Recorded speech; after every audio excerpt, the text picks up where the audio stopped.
Hi guys, this is Miss Hubble.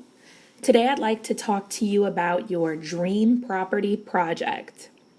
We're going to look at a sample, we're going to look at the instructions together, we're going to take a look at some different ideas, and then I'm going to model starting the project for you and show you how I would calculate the perimeter and area for a building on my property.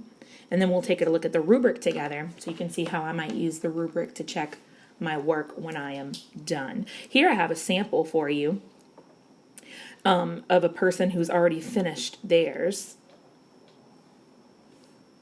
Let's look at the instructions together. So for our dream property project, first you want to neatly draw at least 6 different buildings or property areas. You should use a ruler if you have one at home. You want it to be neatly drawn. I promise it's a lot easier to calculate in the end if you drew the lines neatly as you were going. You can use colored pencils, crayons, markers if you like to make that a little more colorful. Now, in each of the 6 different rectangular or square buildings or property areas, you're going to write a label. So for example, if it's your house, you're going to write the word house. If it's your playground, you're going to write the word playground on it to label it. Then, for each building or area, you're going to carefully count the unit squares along the outsides to see how long and how wide each building is or area. Then inside the area, you're going to write P for perimeter and A for area. Then you're going to show the computation. That's the math problem. And then you're going to show the solution or the answer. So for an example, if you had a rectangle that was 2 units wide and 3 units long, you would write perimeter equals 2 plus 3 plus 2 plus 3. Because remember, perimeter is length plus width plus length plus width. And then you'd write equals 10 for your sum to show the solution for the perimeter. Then for area, you would use the formula area equals length times width. So you'd say A equals 2 times 3, and then you'd put your solution equals 6 square units. Now, once you've calculated area and perimeter for all of your 6 different buildings or properties, you're going to neatly color, or you can just outline and color the different areas on your property. You want it to be colorful and attractive. You may choose to add or color some different additional decorations that aren't on the list. Keep in mind, some things don't lend themselves very well to being drawn as a rectangle or a square. For example, a tree. Or perhaps a fountain would be a circle. A flower bed might be irregularly shaped. A pond may be shaped like an oval. So you're not going to want to have to calculate the perimeter and area for those, but you can use them as extra decorations on your properties. Be creative. You don't want your property to look like anyone else's property. Okay? So let's take a look now at some ideas of things you might want to include on your dream property. Of course, you're going to need a house to live in. You may choose to include a garage, a driveway, a shed. You may want a front or a back porch or a deck or a patio area on your home. You may want to have a pool or even a pool house, a garden. If you're going to have kids, or if you are the kid in your dream house, you may want to have a playground area, a jungle gym, a playhouse. If you love animals, you may want to have horse stables or a dog run. Think about what your hobbies and your loves are. You may need an art studio or a music recording studio on your property. You may want to have batting cages so you can get some practice in, or a gymnastics building so that you can have your own outbuilding for practicing your gymnastics. Anything really could be on your property. Be creative. Okay, you have received a grid like this. I'm going to start to draw my dream property so that you can use it as an example. So let's see, let me make this as large as I can make it so that I can draw for you. It's hard to draw with my stylus on the screen. I'll do the best I can, I promise. All right, I think I'm definitely going to start with my house, because for sure I'm going to need a house. I'm going to be really careful to draw my house as neatly as possible. Now remember, I can't really draw this in 3D. It's a floor plan. It's a yard plan. I'm just drawing the shapes. This is going to be my house, and remember, I'm supposed to label everything I draw, so I'm going to neatly write the word house. then for sure, if I want to get to my house, I'm going to need some sort of a driveway and a garage. So I believe I'm going to attach my garage to the side of my house. Some people have a garage like that, right? Oh, that was a little messy. I'm not fond of that line, so I'm going to erase that one, and I'm going to try to draw it a little more neatly. Okay, there we go. And I'm going to write garage on here. You might be thinking right now, Miss Hubble, do I have to write in cursive on here? Fourth graders write in cursive. Well, for this project, like I do most projects, I'm not going to make you write in cursive. You can write in your neatest print if you prefer. Cursive if you prefer. There's my driveway. Now, I might not be able to fit driveway horizontally, so I might have to come in and write it up and down vertically. There we go. All right. I definitely want my property to have a pool, so I'm going to come over here in the backyard, and I'm going to draw a pretty massive pool. I want to be able to swim laps. I don't like that line too much. I'm going to erase that one. I'm going to try to do it a little more neatly. If I had a ruler and a pencil, this would probably be easier.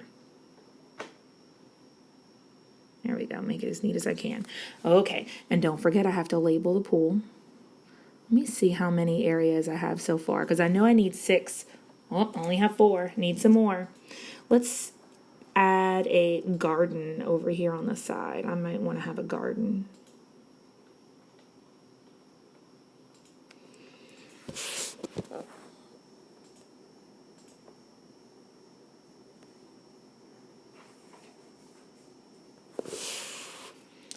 And then I think this entire area between the pool and the garden is going to be like a play area. Like a play for the kids to run around and have a good time. Okay, I think I have 6 rectangles now. That's the minimum. Can I go above and beyond? Certainly I can. That would be great. Maybe I want to add a nice patio. I don't want my patio to be a rectangle, but that's okay. I'm going to draw it curved, and it just won't be one of my 6 calculated rectangles or squares. I could add other things if I wanted. I could add trees on the side. Might do that at the end. Okay, now it's time for me to calculate my perimeter and my area for my different buildings or areas on the property. Let's start with my house. Remember, I'm going to have to figure for the perimeter, and I'm going to have to figure for the area. Now, I have to count the units around the outside of my house very carefully so that I can figure out what the perimeter is. Perimeter. Add all the sides. So I'm going to count up one width. 1, 2, 3, 4, 5, 6, 7.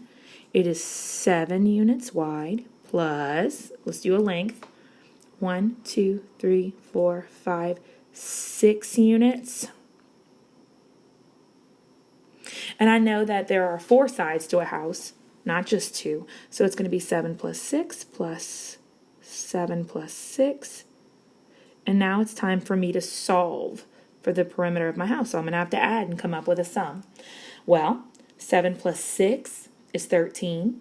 The other 7 plus 6 is 13. And 13 plus 13, stack it up. Add the ones column, the tens column. It's going to be 26 units for the perimeter. Now let's do the area. I know that area equals length times width. So it's going to be 7 times 6.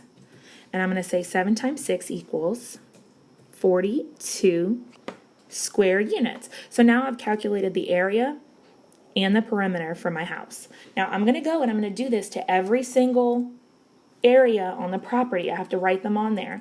Now for some of them they might be a bit small. For example, over here in the garden, it's a little too small for me to fit perimeter and area right there. I may have to do that outside the garden, and that's okay. If you need to do some of them outside the area, you can do that. Now once I'm done with all 6 perimeters, all 6 areas, I may choose to come back and add some additional areas on my property, and I certainly can do that. Maybe I want this to be my gymnastics training facility. Now, I've already calculated area and perimeter for 6 different areas, so I don't even have to calculate the area and perimeter for my gym if I don't want to. Maybe I want this to be a pond. I don't have to calculate the area and perimeter for this either. It's not even a rectangle or a square, right? All right, guys. Now, when I'm done, I definitely want to go and I want to check that rubric one last time before turning this in for a grade. On the rubric, it's divided into different boxes for the different 6 buildings or areas. Let's look in a box for one of our buildings or areas so we can make sure that we did everything we were supposed to do. So it looks like for each building or area, I have to draw it neatly. I did that. When I drew messy lines, I made sure that they were neat. I erased them and I did them again. I labeled each one, house, pool, pond.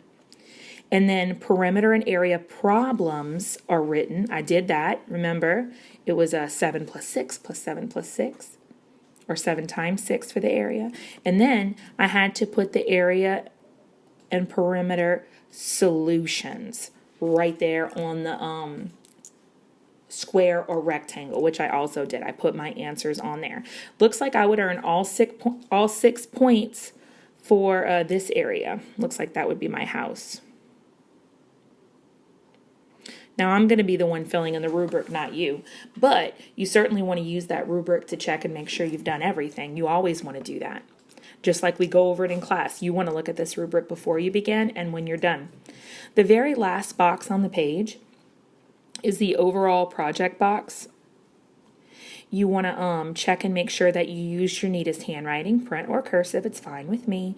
You want to make sure that you did neat lines. Did you use your ruler? Did you erase any messy lines and make them a little neater? And then creativity or color. Make sure that you color in your different areas or buildings or outline them in color at the very least. If you wanted to add some additional decoration, trees, fountains, statues, you can certainly do that before you turn that in. You're going to want to scan your property, and you're going to want to email that to me. If you'd like to make a video showing off and explaining your property, you could send that in to me as well. I'm happy to share that on YouTube so you can show your dream property to your classmates. I hope you guys really have a fun time designing your dream property, and get after it. Have a good day, guys.